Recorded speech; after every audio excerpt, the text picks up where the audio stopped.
Olá, turma. Boa noite. Quem fala com vocês é o professor Marcos e hoje estou aqui com Geografia, o nosso capítulo 6, as cidades e a transformação da paisagem. O passado e o presente, analisando a paisagem das cidades.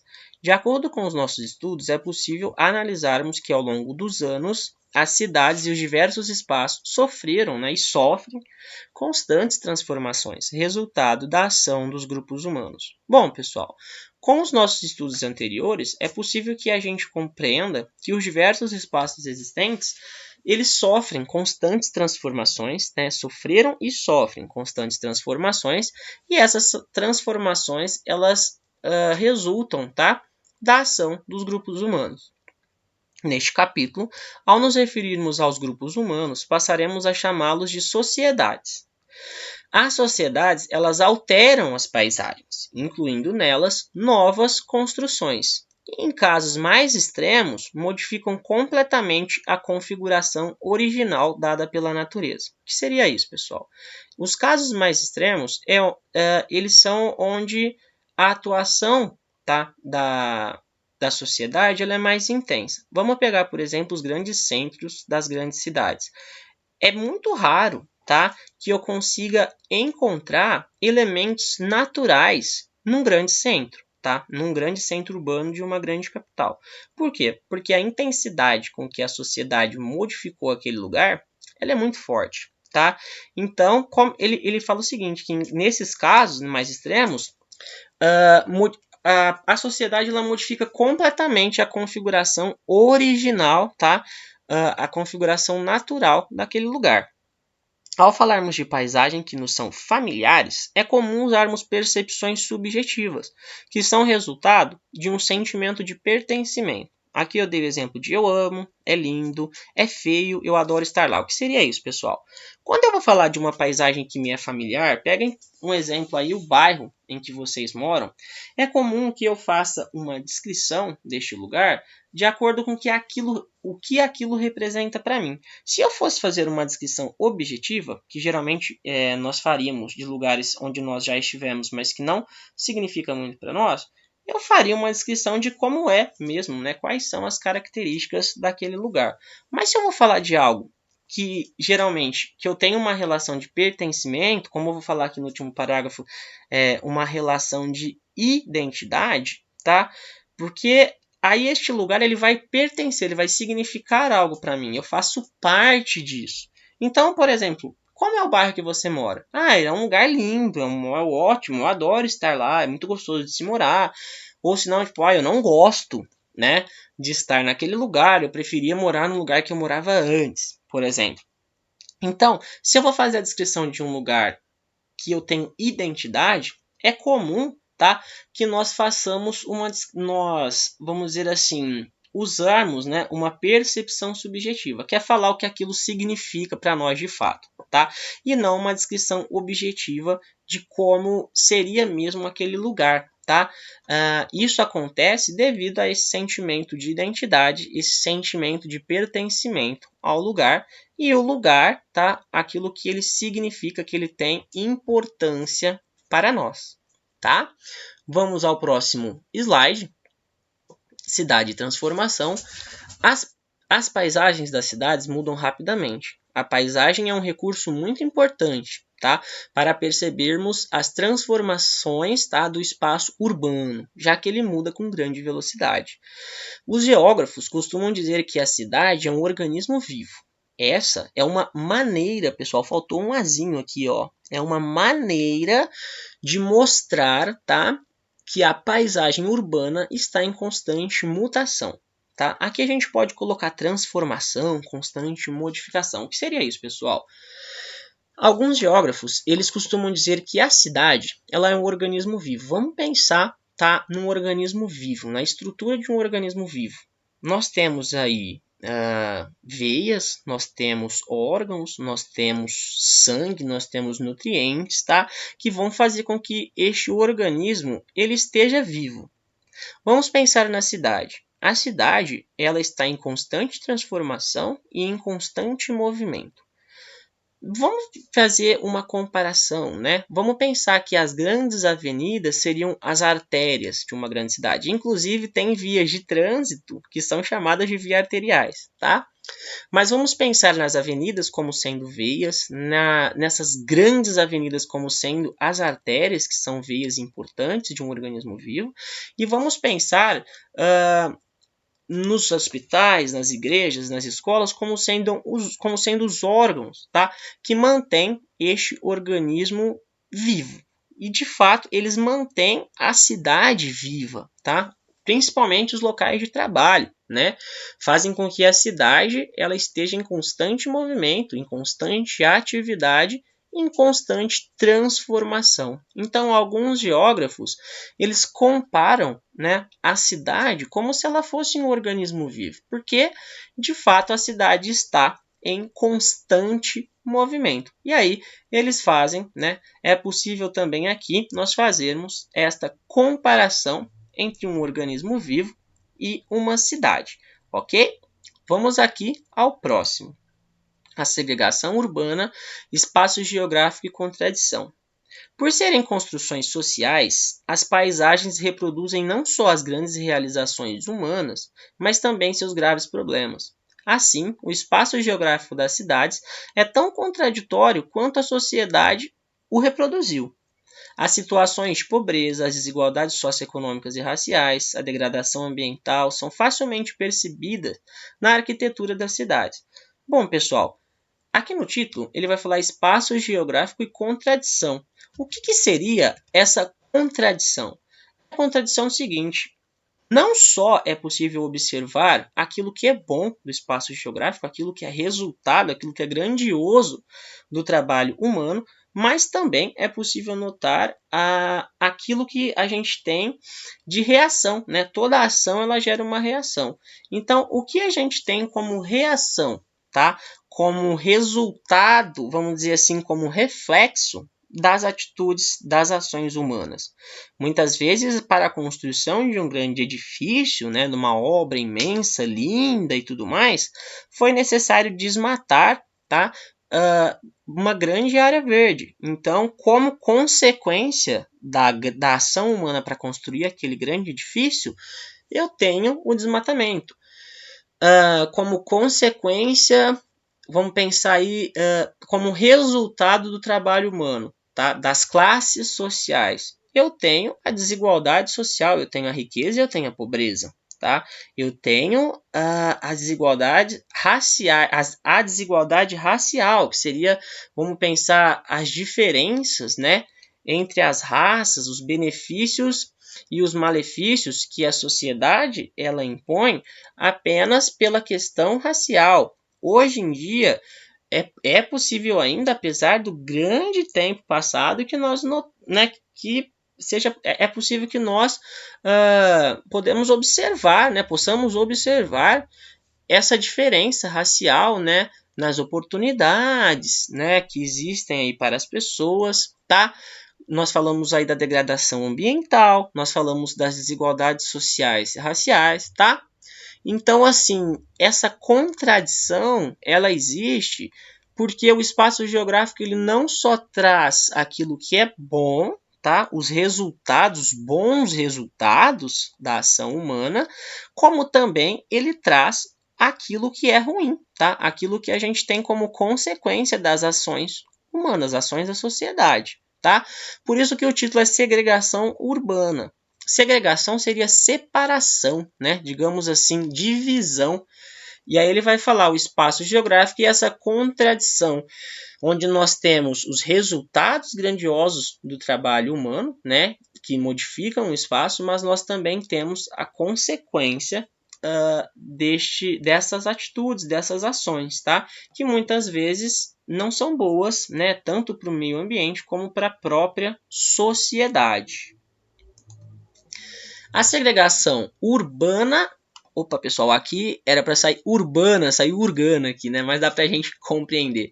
A segregação urbana, né? Separação por classe social, econômica ou racial, está relacionada ao processo de marginalização espacial dos grupos mais pobres.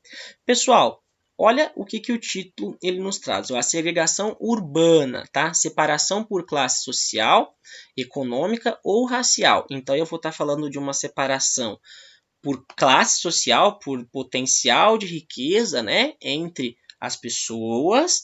E também vou estar falando aqui da separação que a gente tem o critério, né, racial, fator racial. Tá? Então, ela está relacionada ao processo de marginalização espacial dos grupos mais pobres. O que seria isso, pessoal? Prestem atenção aqui neste desenho. Opa, passei aqui sem querer. Voltando aqui para o slide. Ah, tá.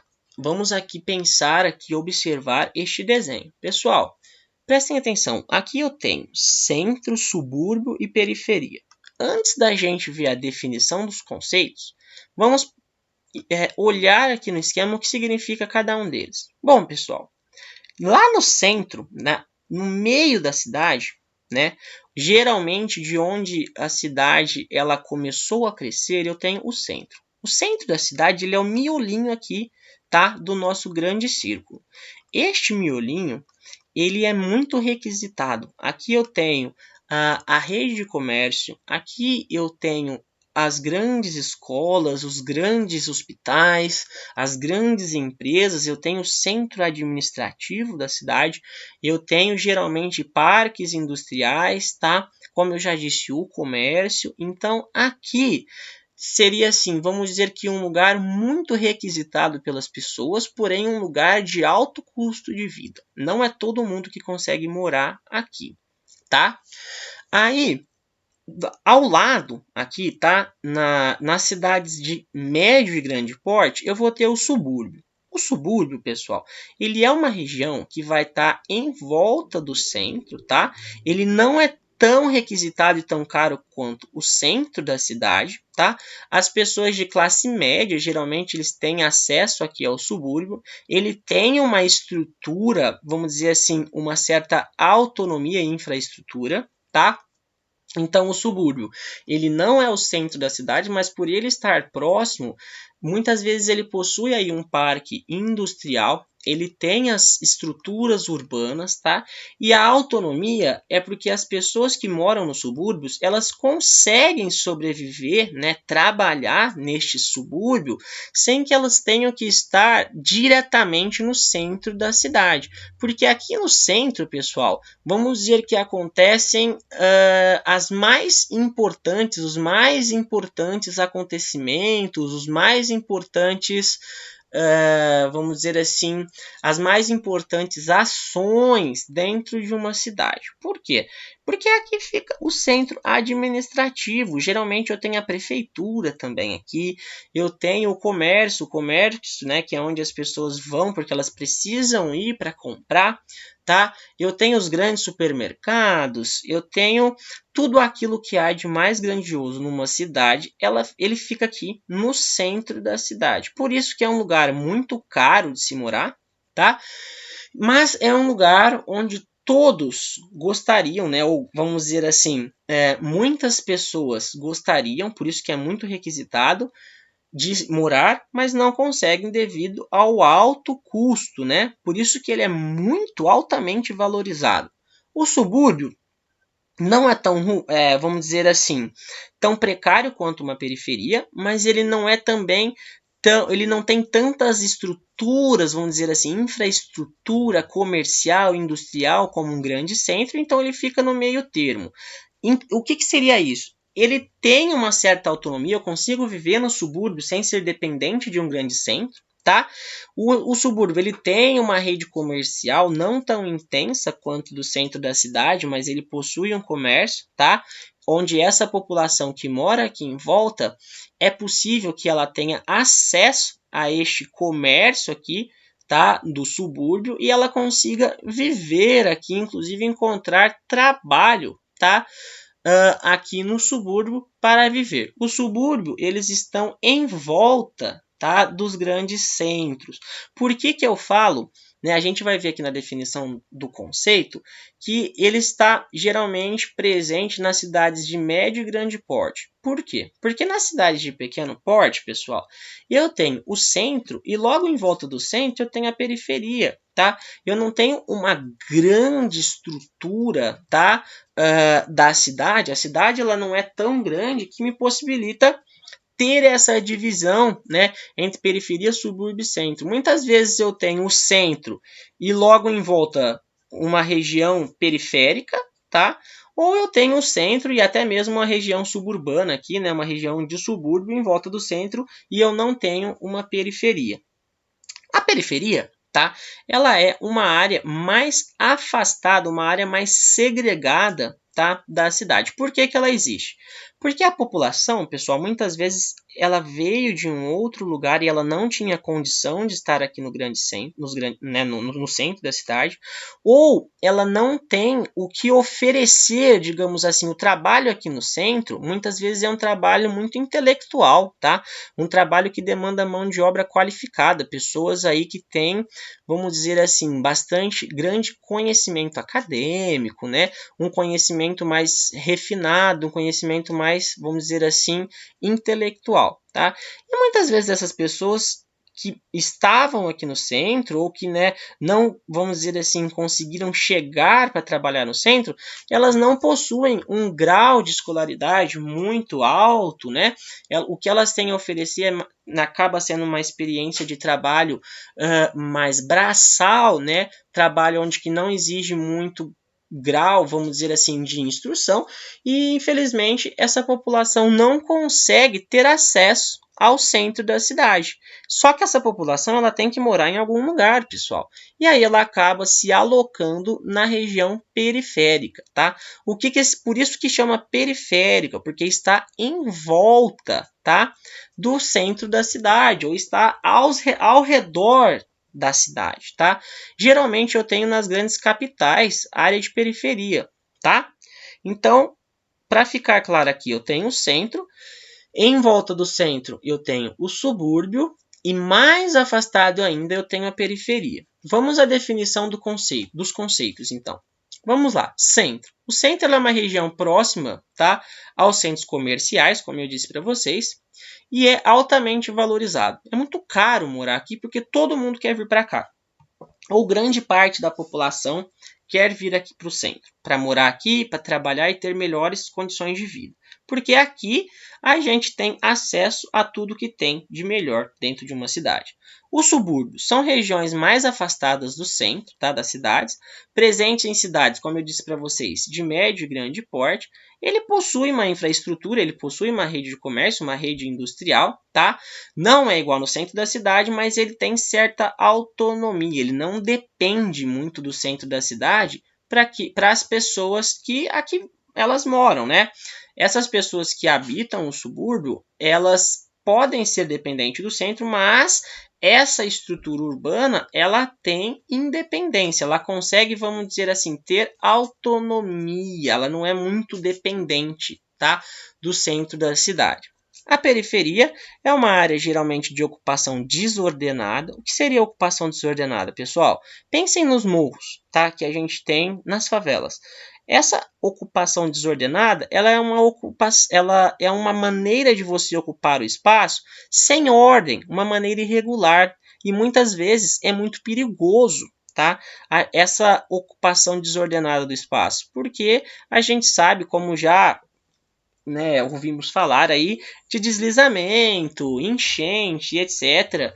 Vários problemas que essa ocupação desordenada ela ocasiona para a população, tá, que mora na cidade. Em que falta a ação do poder público para solucionar os problemas que originaram essa paisagem segregada. O que aconteceu? O poder público ele não teve, vamos dizer assim, capacidade de oferecer para essa população, tá? Ele não teve capacidade de propiciar a essa população aqui, tá? Faltou a ação do poder público para solucionar os problemas dessa região. Tá? Ele não teve capacidade, vamos dizer assim, de atender e solucionar todos os problemas dessa região aqui. Por que que na periferia eu tenho falta de água encanada? Por que que na periferia eu não tenho uma rede de saneamento básico ideal? Por que que eu não tenho uma infraestrutura de rede elétrica ideal? Porque o poder público, falta a ação desse poder público para proporcionar isso a essa população. Tá? O poder público, muitas vezes, ele fica muito com o seu foco muito voltado aqui para o centro da cidade e ele acaba deixando de lado um pouco de atender a demanda da periferia. Por isso que nas periferias, como eu tenho uma população muitas vezes de classe mais baixa, tá? Esse poder público ele não prioriza, tá? Entre aspas aí, essa população e acaba por deixar com que as condições de vida dessa população periférica elas sejam prejudicadas. A condição de vida dessa população ela seja prejudicada, tá? Porque o poder público ele não consegue gerir, tá? E administrar este espaço, tá? E essas pessoas elas acabam vamos dizer assim, sendo afetadas, pessoal. Inclusive, é muito comum que aqui nessas regiões aqui de periferia eu tenha direitos violados, como nós vimos lá em ciências sociais, tá? Por exemplo, população que não tem uma habitação adequada, que não tem água encanada, não tem esgoto, não tem condições de saneamento básico, não tem acesso a postos de saúde que possam oferecer um atendimento digno, não tem acesso à segurança pública, muitas vezes são regiões tomadas por traficantes e etc, né? E as pessoas elas acabam vivendo de maneira, vamos dizer assim, não de maneira ilegal, mas acabam muitas pessoas que vivem na periferia acabam se envolvendo com a criminalidade, tá? E acabam ficando em situação de risco. Por isso que a gente fala, tá, da marginalização, como ele traz aqui, ó, marginalização especial. Seria é uma população que geralmente está em condição de risco social, tá? Muitas vezes uma população que deixa aí, né, não tem outra escolha a não ser se envolver com a ilegalidade, né? Acaba cometendo, tendo uma forma de vida muito precária, pessoal. E aí a pessoa não tem escolha a não ser ganhar a vida de maneira que, vamos dizer assim, a situação é tão extrema que a pessoa ela tem que ganhar a vida de alguma maneira. E como ela não tem muito a oferecer, ela não tem como participar desse mercado de trabalho que é muito concorrido hoje em dia, ela acaba por se envolver aí com coisas erradas, tá? Porque não existe escolha para ela. Ok, pessoal? Vamos para o nosso último slide, tá? Eu faço convite para vocês lerem o texto A Volta, tá? De Lima Barreto. Está na página 267 da nossa apostila. É esse textinho amarelo, tá? É A Volta 1915, tá? Então, eu trouxe aqui algumas informações, digamos assim, mais ou menos resumidas, tá? Informações resumidas, tá? Sintetizadas sobre o que o texto vai falar. Tá? Mas é importante que vocês leiam esse texto para vocês tomarem conhecimento de fato sobre o que ele vai estar passando, né? Eu não vou ler ele agora aqui com vocês porque ele é um pouco extenso, tá? Mas eu deixo aqui como referência para vocês fazerem a leitura, tá? Então, de forma resumida, o texto de Lima Barreto ele tem como objetivo consolidar e sintetizar. Quando eu falo sintetizar, é como se a gente estivesse resumindo, né? Abrangendo, vamos dizer assim, todos esses conceitos, né? Estudados neste grupo temático. Então, vai ser um texto que vai falar a respeito daquilo que nós estudamos neste capítulo. É possível ressaltar os seguintes pontos. Então, do texto, eu trouxe os principais pontos aqui que ele ressaltou, tá? Que ele vai ressaltar quando vocês fazerem a leitura do texto. Eu fiz a leitura e trouxe para vocês os principais pontos, tá? Que serão possíveis identificar, tá? Com a leitura do texto. Ó. Então, a descrição das paisagens urbanas e rurais, tá? Ele vai fazer uma abordagem, tá, de paisagens urbanas e rurais. Inclusive, nós já fizemos, tá, lá no capítulo anterior, mas no texto ele vai trazer novamente esses dois conceitos aqui para nós. A transformação do espaço geográfico, isso nós estamos vendo aí durante todo o capítulo anterior e deste capítulo que nós estamos finalizando aqui. A segregação do espaço geográfico como temática principal do texto, tá? Sendo possível observar que o autor ele discorre, ele fala sobre a segregação, sobre a divisão, sobre a separação social e racial. Então eu estou falando aqui de classe social, estou falando de raça, do espaço da cidade do Rio de Janeiro. Então vai ser um texto aí que vai estar retratando o fator histórico aí, né, fatores históricos da cidade do Rio de Janeiro, com uma abordagem que vai estar voltada aí para aquilo que nós acabamos de estudar e que nós estudamos aí também no capítulo anterior, inclusive, tá? Então, essa daqui é uma abordagem resumida do que o texto traz, tá? São os aspectos principais, pessoal, os principais pontos aqui da leitura, mas para a resolução das questões é muito importante, tá? E para conhecimento de vocês, que vocês leiam o texto por completo. O texto está na página 267 da apostila, é a última parte da apostila antes de começarmos as questões, tá? O autor do texto é Lima Barreto, ok, pessoal? Bom, referente às questões, pessoal, neste capítulo aqui, nós temos poucos exercícios, diferente do capítulo anterior, tá? Nós vamos ter aqui da página 268 a 271, tá? Mas nós temos pouquíssimas questões, então não vai ser necessário que eu divida a correção em duas partes, vai ser possível que eu faça a correção num vídeo só, porque são pouquíssimas questões. Vocês vão ver aí que nós temos aqui na página 268 nós temos uma questão, na 269 uma questão e na 270 uma questão também. Na 271 já vai ser o nosso para conferir. Então, assim, por isso que eu trouxe também o capítulo numa videoaula só, né, não dividir, porque é um capítulo que ele é relativamente pequeno e tem poucas questões também. Então, pessoal, eu peço que vocês façam as questões e eu vou fazer a correção, então, em um vídeo, tá? Vocês podem resolver todas as questões até o para conferir, tá? Mas, assim, peço que vocês resolvam com calma, tá? Porque essa semana, na sexta-feira, nós temos um feriado, ok, pessoal? Então, respeitem o feriado, descansem no final de semana e façam com calma para que vocês tenham o melhor proveito, tá, desses exercícios. Não precisam correr, tá bom, pessoal? Qualquer dúvida, podem entrar em contato comigo via WhatsApp, tá? Eu estou lá no grupo da sala e vocês podem mandar também no meu WhatsApp diretamente, tá? Qualquer que seja a dúvida referente ao capítulo, às questões, eu ajudo vocês a responderem, tá bom? Antes da gente fazer a nossa correção. Tá bom, pessoal? Então, assim, vocês podem fazer todas as questões do capítulo, que não são muitas, como, né, volto a repetir, que são apenas aí 3 ou 4 questões, e o para conferir, tá?